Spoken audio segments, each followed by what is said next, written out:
tell us about what happens to North Koreans as they move with the traffickers into Korea, because that's a whole story in and of itself, and it was something you had no idea about.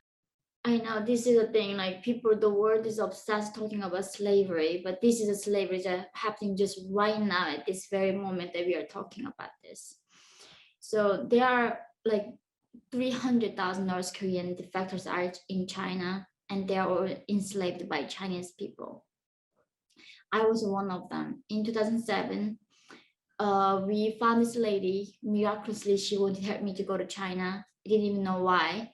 She bribed the guards. So in North Korea, it's the most heavily guarded border with the people with the machine guns. And Kim Jong-un literally buries landmines on the border, so people would not escape. So entire country is a concentration camp.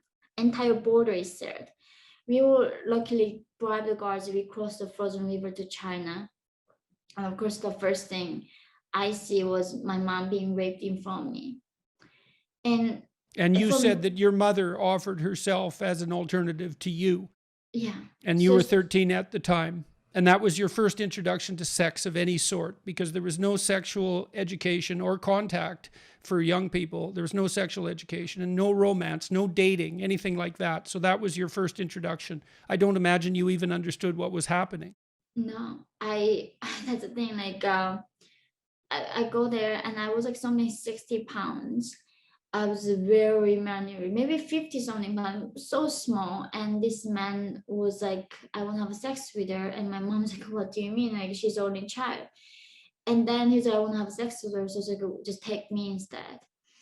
And he was raping her in front of me. But I'm like, I just never seen a sex video ever, never even knew what rape was. That word was not even in my head. I just seeing something so horrible that I didn't want to see.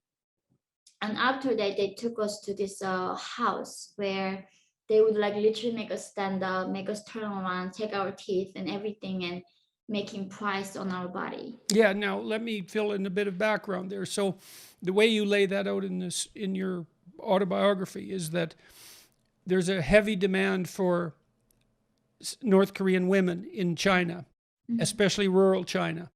And Mhm. the fundamental reason for that, apart from desire for labor, is that China instituted a one-child policy back in the 60s, and many female fetuses were more aborted than male. So there's a disproportionate number of young Chinese men who have no partner and no probability of acquiring one, because there's an absolute shortage of women.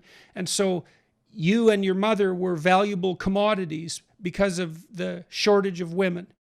Exactly. Yes, So I've as got you that right. said, And there was a yeah, price on you both had a high value. yeah. And so and that's when you entered what was essentially the world of slavery. Mhm. It's as you said right now in China, literally 30 million young men has no hope of finding women in their life. 30 million men in China right now.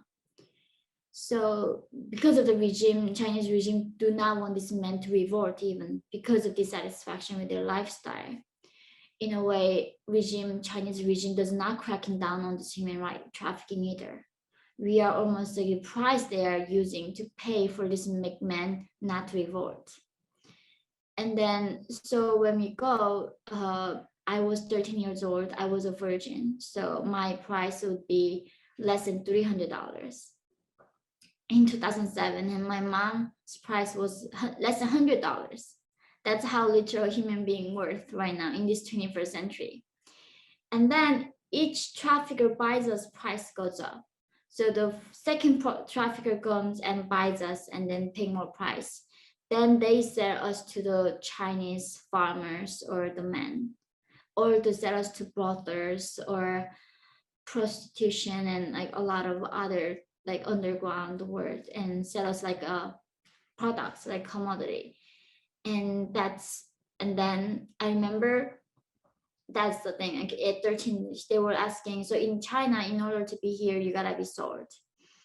And I didn't even know what human trafficking was. Like, what do you mean you're selling a human? I'm not a puppy, like how do you sell me? And they were like, no, you gotta be sold here. And they said like literally to me was that, oh, if you don't want to be sold, you can go back to North Korea. We can let you guys go back.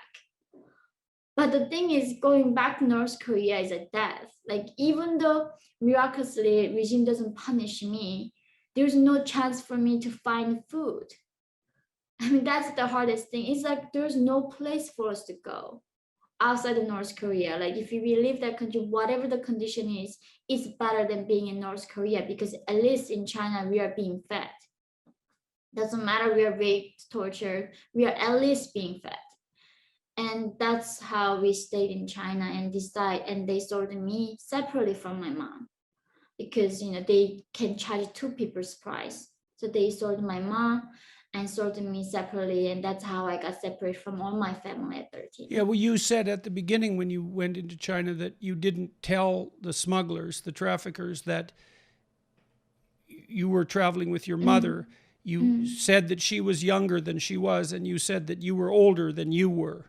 Exactly. Because they weren't going to take you otherwise.